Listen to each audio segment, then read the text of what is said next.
Well, my first Fast and the Furious movie. And most likely my last.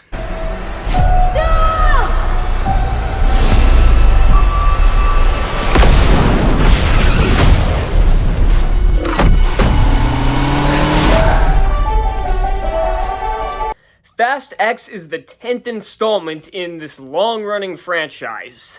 And like I said, this is the first time I've ever watched one. I haven't seen any of the original 9 or Hobbs and Shaw, the spin-off.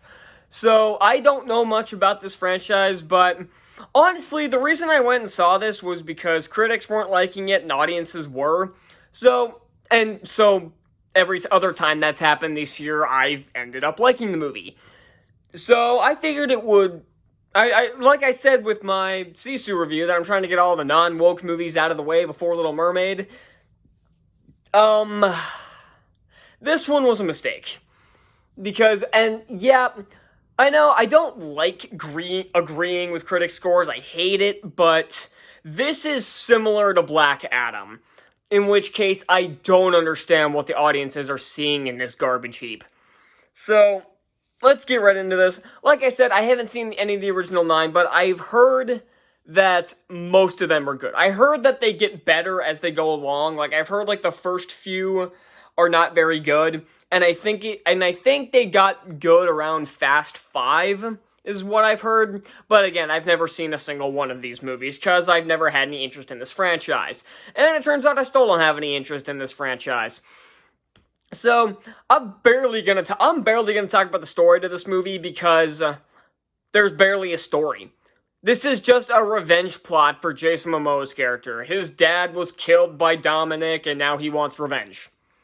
That's the entire plot to this movie. And it's 2.5 hours. That's bullshit. So, the main driving force, pun unintended, the main driving force of these movies is the action sequences, the car chases, and the street racing. And none of them are very enticing in this movie. The stunts are overly ridiculous, and I know at this point the Fast and Furious movies are kind of known for ridiculous, over-the-top stunts.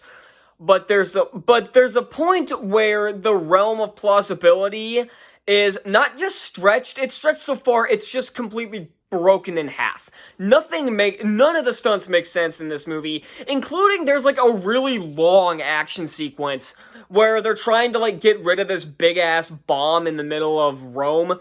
And not only is just the action sequence itself is already silly, then the bomb starts rolling around London, and catching on fire, so how the hell did it not go off while it was caught on fire? I know that Momoa has to detonate it himself, and of course there's a countdown after it to give the heroes time to get it to cause as little damage as possible, even though they cause more damage than the bomb does. This is Man of Steel all over again, where the heroes do more damage than the villain does.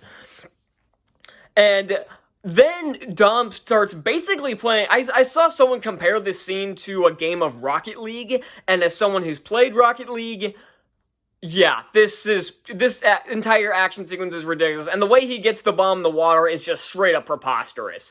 Speaking of preposterous, Jason Momoa's acting. Not only is this character basically the Joker, where there are action sequences where he's laughing maniacally like the Joker. I swear he's just doing a Joker impression in this. Like, he's trying to be Heath Ledger's Joker, and it's not working because he gets really irritating after a while. At first, his over-the-top villain performance is kind of fun, and he even had a couple of funny lines earlier on in the movie. But there became a point where I was done with his shtick. I was waiting for him to start becoming an actual menacing villain, but he never did. The acting overall in this movie is pretty inconsistent. It's not a good sign when one of the better acting performances in your movie is that of John Cena. Now, Cena isn't a god-awful actor, but he's never really been that great. He was fine in Bumblebee, and he was fine in the Suicide Squad, but not much beyond that. I was going to say Vincent D'Onofrio. Vin Diesel is very one-note, and I think that's just the shtick of his character at this point. He's supposed to be one-note, because I know he can act better than this. I know he has more range of expressions. At least I remember him having a wider range of expressions. And Michelle Rodriguez is fine. She was good in Dungeons & Dragons Honor Among Thieves. She's not in this movie very much, though. And this does have a lot of other actors that I've seen do well. Tyrese Gibson, who I think this movie franchise is his only source of income anymore, because other than these movies, the last thing I saw him in was fucking Transformers 3. And that was, 2011? Nathalie Emmanuel's in this, and again, she's fine. Ludacris is in this movie. For some reason, you're not going to convince me that Ludacris is an action star. Ditto for Charlize Theron, who I've never thought was that great either. And the fact that that this movie tried to convince me that Theron can even come close to beating Michelle Rodriguez in a fight is fucking laughable. And then we have some really bad acting performances. And I'm looking at you specifically, Brie Larson.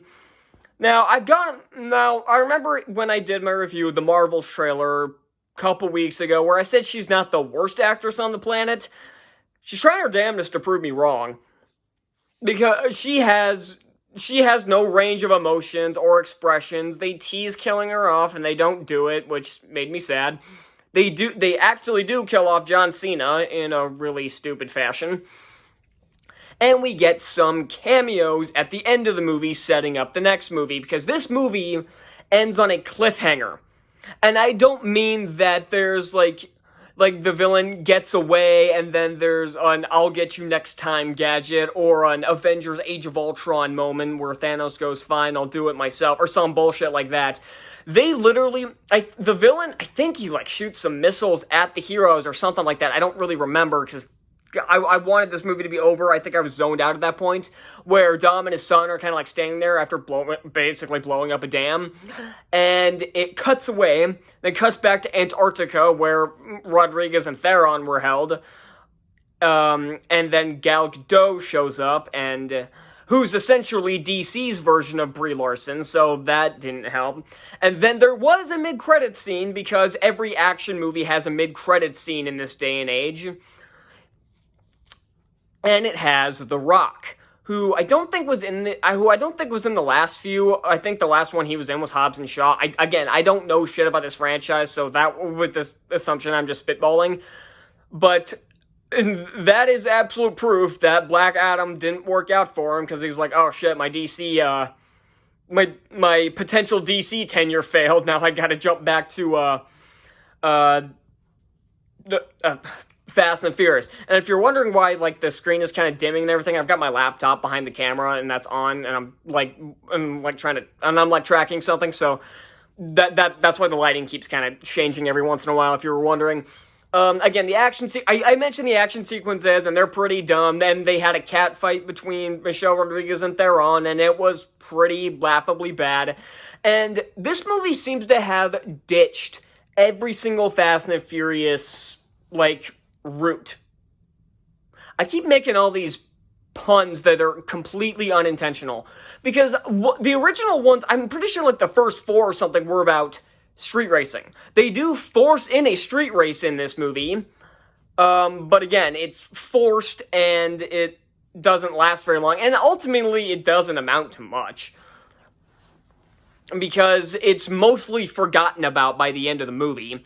Because it even kills off a character who I'm assuming it was in one of the older ones, because he knows Dom, and we never hear about it again. Dom never brings it up. It's Momoa never brings it up. I don't remember the guy's character name. I'm not even sure if he had one. He probably did, but I don't remember, because I want to forget this movie. The visual effects are hit and miss. Some of them look good, some of them look really awkward. I remember in particular when, during the final battle, where they're trying to outrun a gas explosion with nitrous or some shit. I don't know. And I don't think you can outrun a gas explosion with that, but whatever. These movies forget about physics, because I guess the filmmakers have never taken a physics lesson in their life.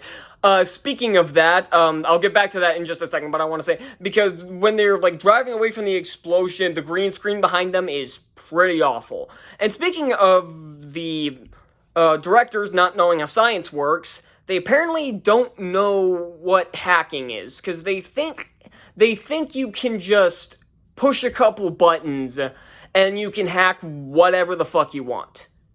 And that's not how it works. So, yeah, this movie's fucking garbage.